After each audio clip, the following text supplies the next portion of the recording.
Hey you beautiful people, welcome back to a new video on our channel Read Travel Become. In this video we are going to rank some of the popular thriller books out there.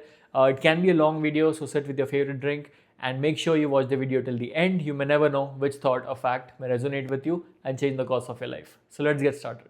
Okay, so let's start the thriller ranking. I've tried to not be very diverse. I've tried to boil down only those hardcore thriller novels which I have read. So as far as the list goes, it's like Spooked, one of the goats, enjoyed thoroughly, not bad, had its moments, could have skipped. Why is it called thriller again? Very self-explanatory. So let's start. The first is When No One Is Watching by Elisa Cole. I would put this under enjoyed thoroughly for sure.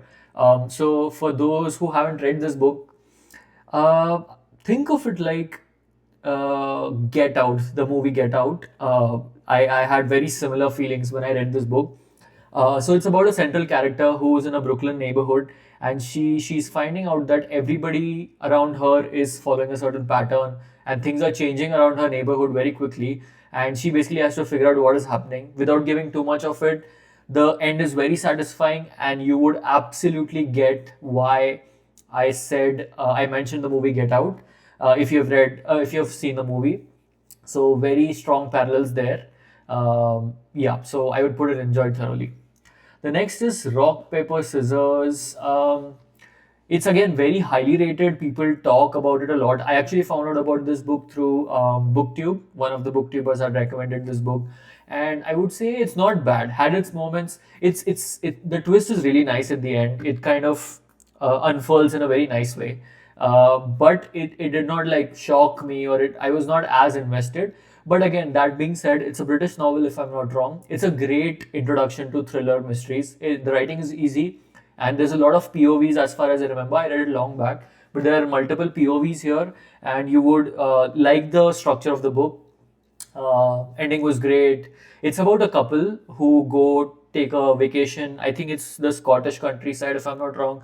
They go there, and while they're living in their vacation home or whatever, things are not as they seem when they're surrounded by some stuff that is happening. So yeah, Rock Paper Scissors. I think it's a good read. I would have put it in thoroughly enjoyed, but we have some really good competitors down below. So maybe I'll change it. Let's see how the list goes. The next is Temple Tiger, which is written by Jim Corbett. I've recommended all of Jim Corbett's books a lot of times on our channel. So I would say again, thoroughly enjoyed. I would put it in thoroughly enjoyed. So Jim Corbett, if you don't know, if you haven't heard of him, he was a hunter who was specifically called from the west into the highlands of India, where there were man-eating tigers all around, especially in the Ramnagar area of North India. So this Jim Corbett person, he comes here into the jungles, and he kind of starts living with the people. He understands the lores, the jungle lores. He's like fascinated with the traditions of the local people, and also there is an undertone of tigers being around, not just one tiger. So he has written his relationship with tigers, about hunting, and there are a lot of stories here, especially in this book, Temple Tiger. It's about this one particular tiger who's on a mayhem, and he's causing distress among a lot of the village folks.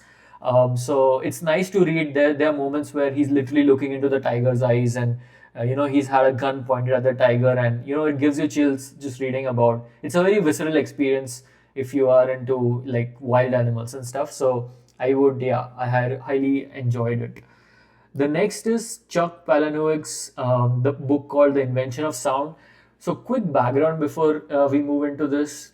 Chuck Palahniuk is basically the writer of Fight Club, which also is here down below in our list. So, after Fight Club, I was like, this guy can't go wrong with thrillers, right? Because Fight Club itself is such a unique concept which just scares you in a very different way.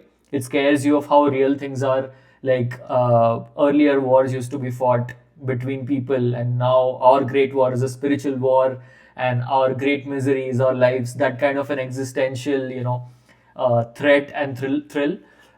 So I tried to read this book, which is called Invention of Sound, and I realized it's such a bad writing of thriller as a genre. I would literally put it in like, why is it called a thriller again? Because he's written just gory stuff for the heck of it. There's no motivation behind why characters are doing what they're doing. They're just very bloody and very gruesome.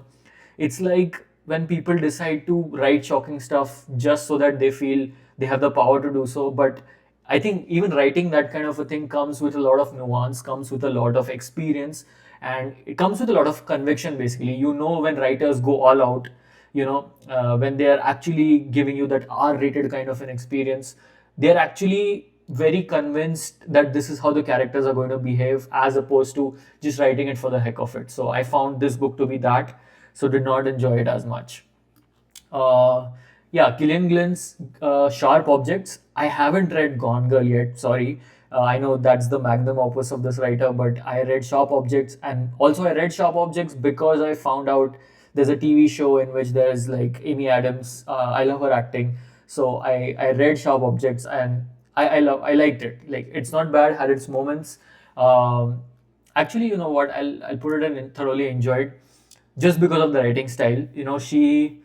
She's a very classic contemporary thriller writer who really sets up the atmosphere really well. The writing is like at the right pace. It's not too slow, it's not too fast, it's right in between. I'm really looking forward to reading Gone Girl. I haven't read, and a lot of my friends have told me it's like a really, really nice read. Sharp Objects is also nice. It's about a classic small town murder mystery. There's a girl who goes. She's a detective, I think. I forgot, but she goes down to find out about this murder, and her family is dysfunctional. The people around her are dysfunctional. It's about a town. The town itself is also a character. So yeah, Sharp Objects I enjoyed thoroughly. It's gonna be a long video, guys. Stay hydrated. Next is The Maid. Um, I am not sure. So I could have skipped this book. Again, this might trigger a lot of people. Actually, I did not finish the entire book. I was reading an audiobook, and I must have done like 60% of the book, and I could not get to it. Like, somehow it did not hook me enough to complete it. But maybe if I try reading it again, I don't know. I know it's the first book of the series, and there's multiple books around it, but for me, I could have skipped it. Let me know otherwise, if I should stick to it and give it a try again. Girl on the Trail is also could have skipped. Again, I took on the hype train. See what you did there. Of reading this book, The Girl on the Train, and I know even this has a lot of sequels, some Shape of Water or something. Uh, but I did not enjoy it as much. The twist is nice. The characters are nice, but I somehow couldn't get into it a lot. Next is First Live Wins. I really found out about this book through Goodreads. It was there in the top choice awards, and people were raving about it. But I would say it's not bad. Um, I I don't know. I did not connect again with a lot of characters. So it's about one particular female character who's telling everyone she's had a personal, like, her name is a specific name. She lives here, blah blah blah. But actually, you found out that she has made up everything, and fundamentally, she's a different person. Even the people around her don't know about the real her. So what the truth is here, and why she's lying, and how she's lying, forms the crux of the novel. Twist again is not bad. Uh, but yeah, I would rate it not bad, had its moments for now. Next is the master storyteller himself, the brain poster child of writing a thriller novel. And his book is the book I've picked of his is Misery. Stephen King is one of the, I would say, messiest minds of our time. He's got a brain which is so messed up that somehow it translates into great art. He's that kind of a writer, because the kind of things that he can imagine as a writer, I don't know where do all of these ideas come from. Do it come from real experience, or he just makes up these things? But whatever it is, it's thoroughly entertaining at the end of the day. I have a lot to talk about Stephen King, but I think there's one more book here of one of his writings, which I'm going to talk more about. But Misery scared the shit out of me, so I'm going to put it one of the goats. Stephen King's first novel, which I read, second novel which I read was Misery. I read The Shining first, but Misery somehow scared me so much because I had just come to America. I was here, and I remember it was winter time. We had I was in my college doing my masters then, and we didn't have classes and stuff, so we were all secluded with our groups, and it was winter time, and we could feel the aloofness and aloneness of being in a remote area. And that's when I read Stephen King. It was very cold out, it was snowing, and it was a perfect setting for me to take up a Stephen King novel and read it. And it scared me to the core. It was like it's brilliant. Like it's so scary, and it's psychologically scary, right? There's no like paranormal element or something. I'm more scared of people than these paranormal things. So Stephen King just knows how to scare you. It's at some point it's like he has all of the strings to your heart, and he's just pulling one string one at a time to give you these chills. Thoroughly entertaining, very good writing. Like if you have never read any horror book, this is a great starting point. Psychological horror, not the actual horror. Next is again Shirley Jackson, who is also a very very good writer, and I'm surprised I haven't picked up a lot of her work. I've just read this book of hers. She's also written The Haunting on the Hill House, which I'm looking forward to reading sometime. I've just read this one, which is We Have Always Lived in a Castle, and again I would put it one of the goats. So it's not scary as much, but I love the setting. It's gothic.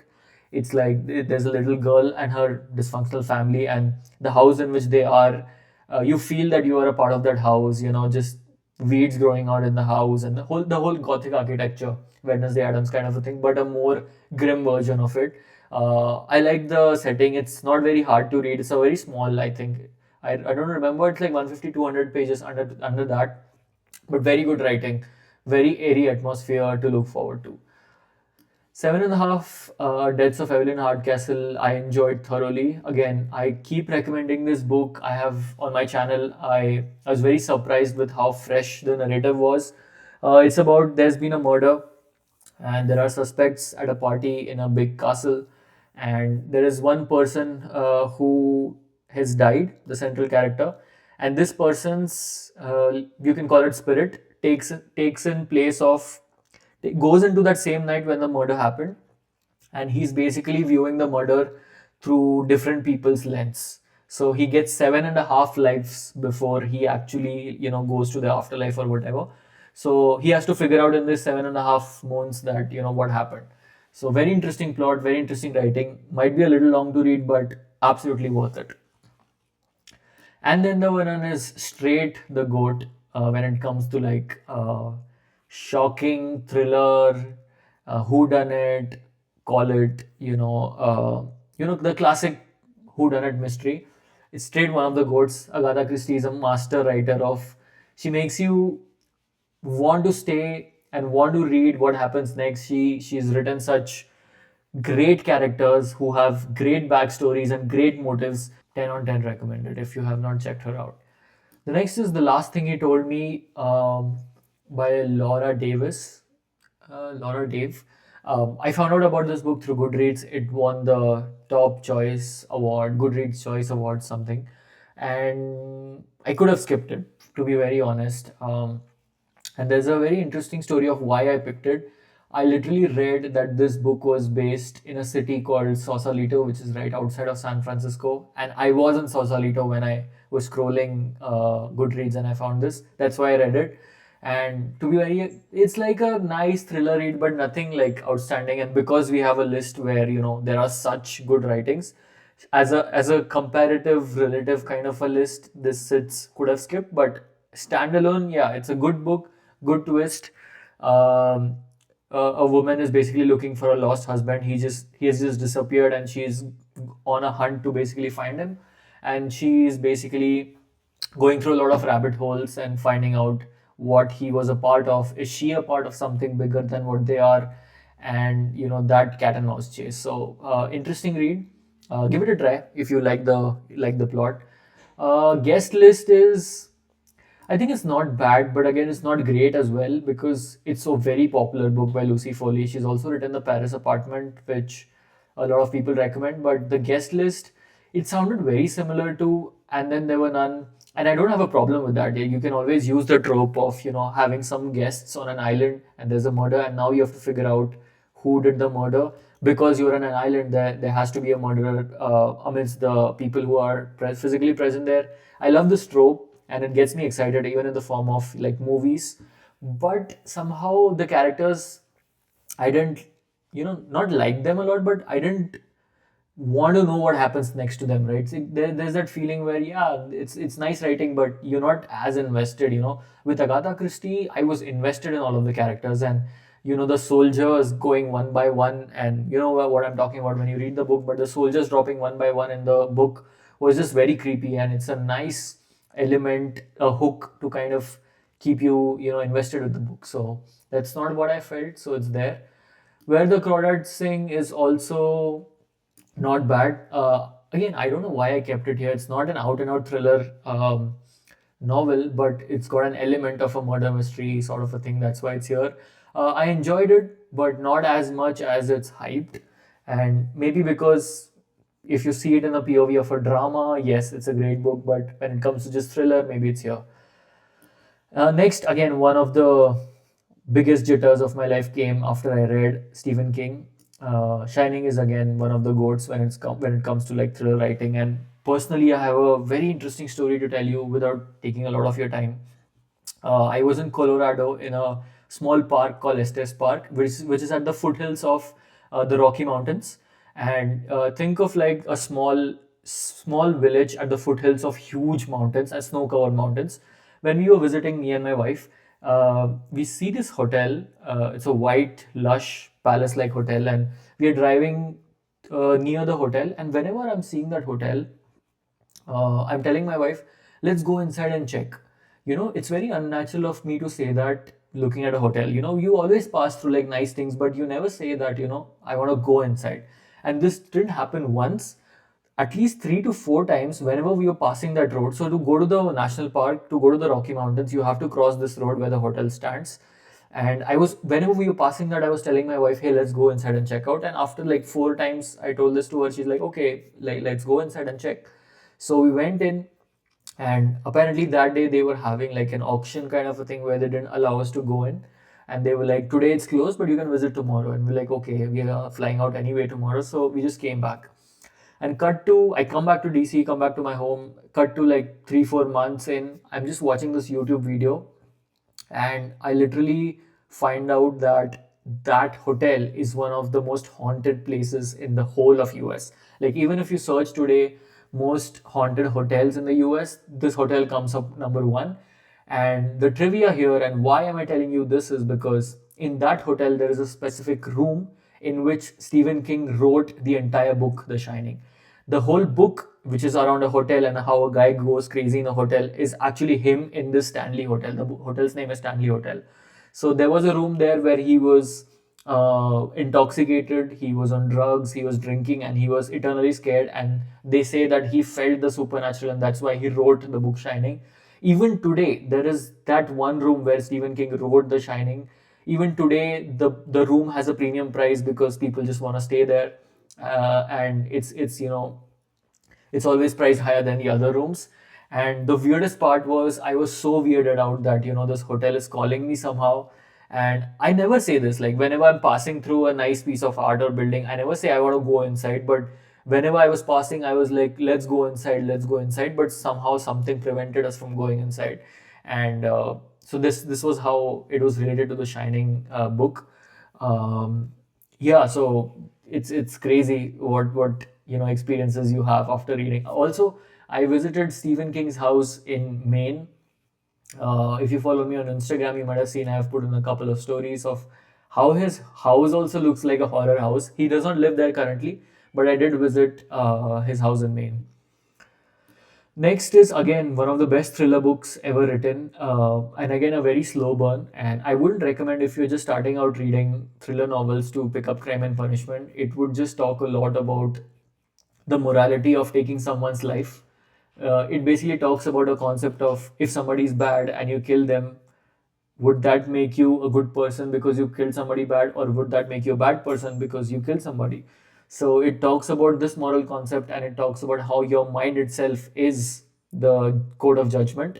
And there's a lot of internal monologue about how you can go about it asking yourself questions as to if there is a higher moral authority that prevents you from doing certain things or not. Very interesting concept, will stay with you, and it's one of the most existential books ever written. So yeah, it's if you want to like deep dive into a psychological experiment to understand where your ideology lies in the spectrum of being moral versus being immoral, this would be a great read. Again, one of the goats, Agatha Christie, The Murder of Roger Ackroyd. It started a whole genre of something which I don't want to tell, because if the moment I tell that, I kind of give away the plot. But those who have read the book are completely understanding what I want to say. The twist is legendary, it's one of its kind. A lot of books have then tried to replicate the kind of twist that was present in this book. So, yeah. Next is Fight Club, which we talked about at the beginning. Thoroughly enjoyed. I wouldn't say it's like the greatest thriller novel or anything, but just the concept of our great war is a spiritual war, and the fight against consumerism, how we want so much, how we